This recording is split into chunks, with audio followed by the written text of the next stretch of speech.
It's Monday, September 25th, 2023.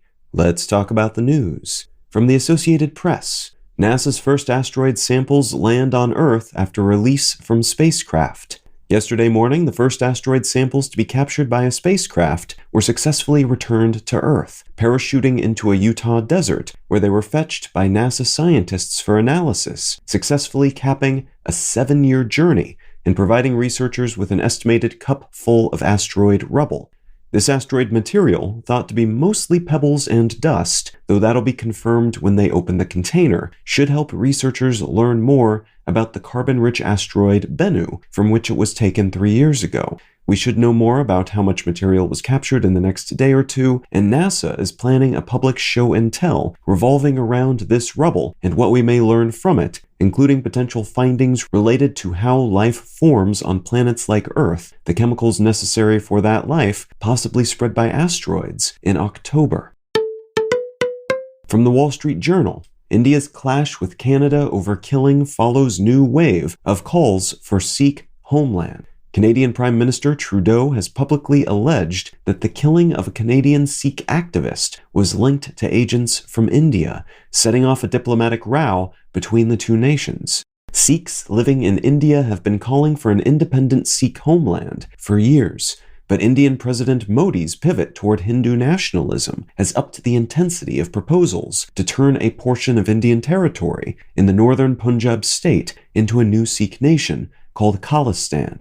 Modi is not at all keen on the idea for many reasons, and back in February, a protest by Sikh activists that became violent further fanned the flames on this issue, turning up the heat on these activists, including those living overseas, like the Canadian citizen who was gunned down in a temple parking lot in Canada in June.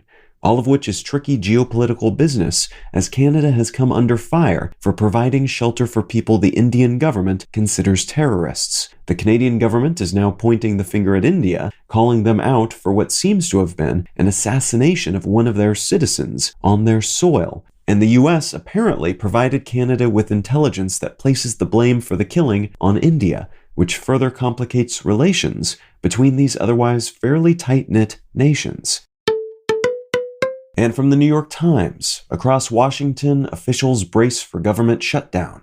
Far-right members of the Republican-controlled U.S. House of Representatives are continuing to play hardball with the leadership of their own party, essentially holding government funding hostage until and unless their demands, which are largely political in nature, are met, and this may lead to a shutdown on October 1st.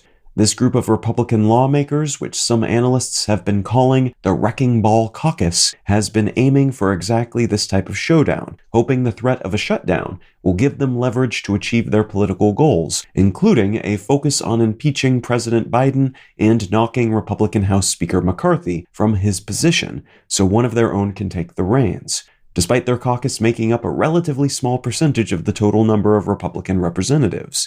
Lawmakers throughout Congress have been scrambling to prepare for an October 1st shutdown, which would hurt the country's economy and reputation long-term, but which more immediately would mean government employees don't get paid and maintenance on all sorts of programs and infrastructure cannot be done until enough votes are garnered for a plan that would allow the government to start funding itself again.